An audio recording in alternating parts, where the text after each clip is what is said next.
No, I mean, I have nothing against the boosted boys, but, you know, putting a Honda motor inside the MR2 is like having a cousin, you know? I don't know if that's or your sister, so I mean.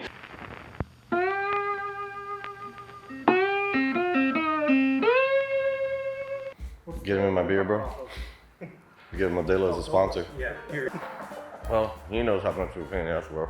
I didn't think the back one was that bad, but I knew the front one was bad.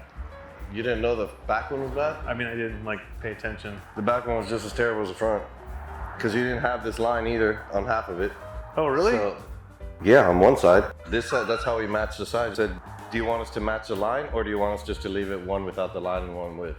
And I was like, bad? no, match the line. Well, they sand it and get it.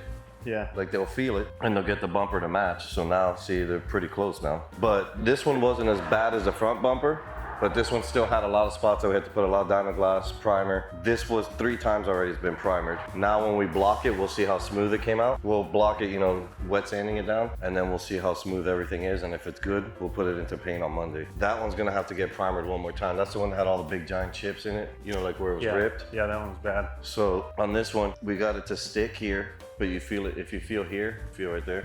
Yeah. I mean, we filled it as much as we can right now. And then these are your Toyota holes got filled. And then this was an area that was really spider cracked. But this isn't gonna stick like this. We'll sand this shit down. Yeah. After we sand it down, these are all the spots that were problems. So they've already been like all this stuff. You know where some of the chips were besides in here? Yeah, this one is back on, see? It's back on. Was it broken? Oh, I didn't know that. It was cracked. This one and this one were both cracked, but now they're back on. They're attached. So these bumpers you can't get at all. They don't exist. That's why we had to fix it. Yeah. But yeah, right here, this spot I think we'll be able to fix. We just got to play with it a little bit more. But you had a lot of cracks here. This was, I think this is the side that was all cracked up, wasn't it? Or was it that side? It was that side. Okay, so if you feel it, it's pretty nice and smooth right now. But once we get that done, we'll hit it, we'll sand it one more time to get all this stuff even. We'll primer it and then we'll block it one more time. And I think we should be able to get these spots out and it should be no big deal, if I'm guessing correctly. But that's Poncho and he's the one that does all that stuff. He's good at that. About that was Shorty. That was Shorty. Shorty was painting. So there's a lot of people involved in it. We all did something in it, but you have Antonio, you have Poncho. They did the body work to make it look that slick. And then we had Shorty come in. I was meeting Lance when we went to ATS to drop off my car, and all I saw on Lance's phone is he was mixing paint. So, and by the time I got here, he already painted it. So I didn't have as much of a chance to do anything. But Shorty is one of our top guys here that he gets a lot of stuff done. He's incredible in his paint work. He's very detailed. Poncho and Antonio, they get everything done for us from one side to the other of the car. They'll make it look like glass, they'll make it flat, and they're really, you know, they stick to detail. Just like we put the 2 lines on that bumper that Lance was missing a line. Look at the lines now. They come and they match here. So all they try to do is match it. It's with the work, and then they'll just get it down. We don't know if it's the Toyota spec, but I guess he would know. Maybe Toyota might have had a little bit more this way, a little bit more this way. That we'll never know, but we know it's even right now. Because you didn't have much of a line on the back part of the passenger. It didn't have a big line. Now on the driver and passenger side, they're both pretty much, you can feel them, they're there. Yeah, and I might have caused some of that because when we rolled the fenders, I pulled them, and I pulled them a little bit too much, and that's why it buckled in the middle. Oh, that was the crease that was screwed up? Yeah. Thanks for the help. But yeah, that was the crease we had. So you ready to see it? Yeah, I'm ready. Or you want to just keep talking about it? I'm ready to see it. Guess we'll let the camera guy go first, right? Yeah, let the camera You're the guy most go important guy here. All right, so your hood is nice and flat. Everything's flat on it. There's a couple little pieces of dirt, but that's because it comes in through the drafts. Yeah. That's on top of the clear, but that's gonna buff off. We got 4 coats of clear on it. So with 4 coats, it should not be any problem whatsoever getting it color sanded. We'll knock off 1 little coat, that's all we'll knock off. But if you feel it, you'll see how thick it is. Dang. And how flat it is. This hood was a little bit of a pain in the ass. It had to be primered a couple times to get it, because you had a lot of waves in it. Yeah. Like it had been repaired before. More clear under the engine compartment than there is in the entire door jam as well, the new vehicles. Have you noticed on new vehicles? Yeah, they don't put clear They hard. don't even get color in there just- some of the time. They give just a little bit and that's it. Way more But clear. right here is flat. This was a problem area and it came out nice and flat. The line in the back where it churns, it's on there. What clear do you use? On this one, we use the Chromax Max. Roll the fender. It's the highest one that they have on the Chromax. What do you think, bro? Dude, looks great. And there's no, this is, if you look through here, it's flat now. Those are little, they're coming in through the vents, so you'll get some stuff, but that's gonna come off. It always, we put 4 coats of clear. It's gonna come off with no problem. And this is not like cheap clear. This has got 10-year warranty on the clear. So with the 10-year warranty, if it peels or does anything, that company will literally give us another gallon so we can redo the car. Hopefully you don't mess it up, but. I'm not gonna mess it up. I'm not planning to mess it up. Well, if you mess it up, I'm charging you next time. A lot more. Usually a gallon does a Mustang, but the Mustang doesn't have 60 freaking pieces.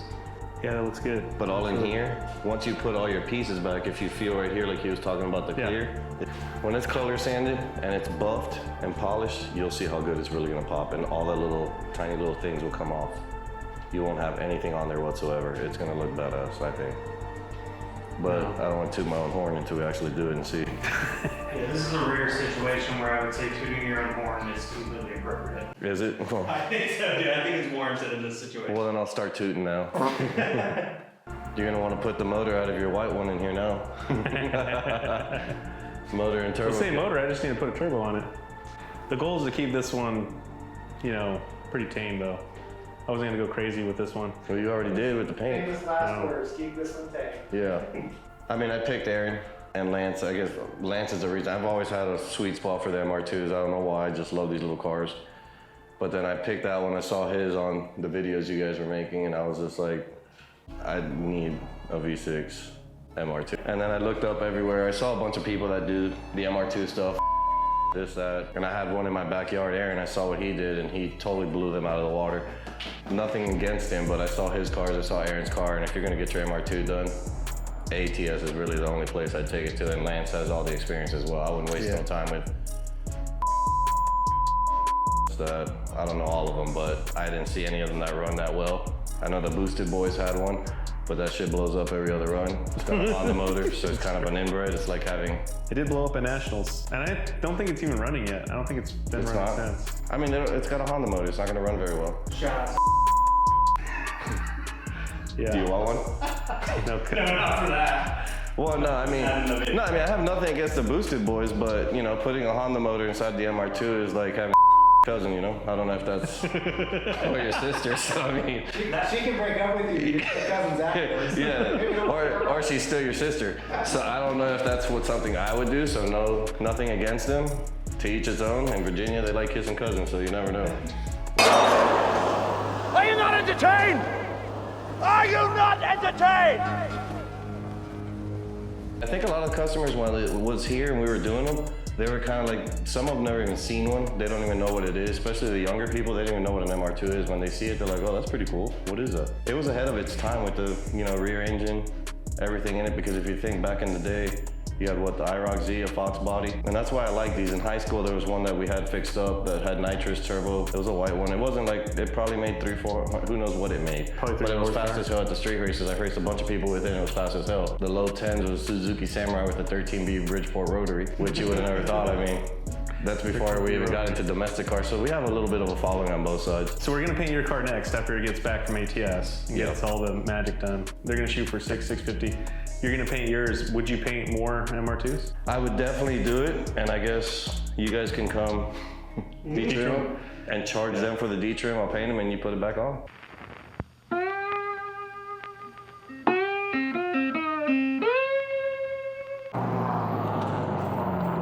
Lance, I'm here.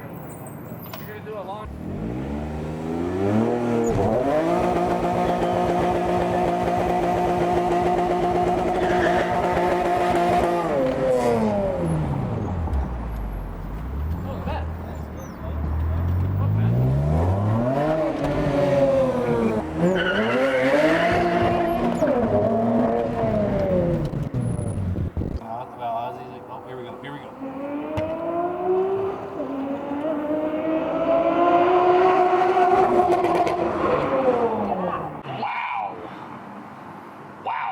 Bumblebees rip, brother. God damn. All right, don't touch each other when I turn the lights off.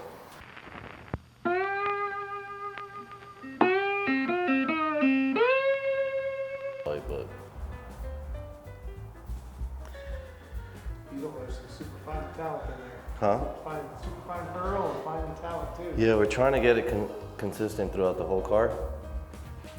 It changes temperature, humidity, it changes the way the metallics want to lay.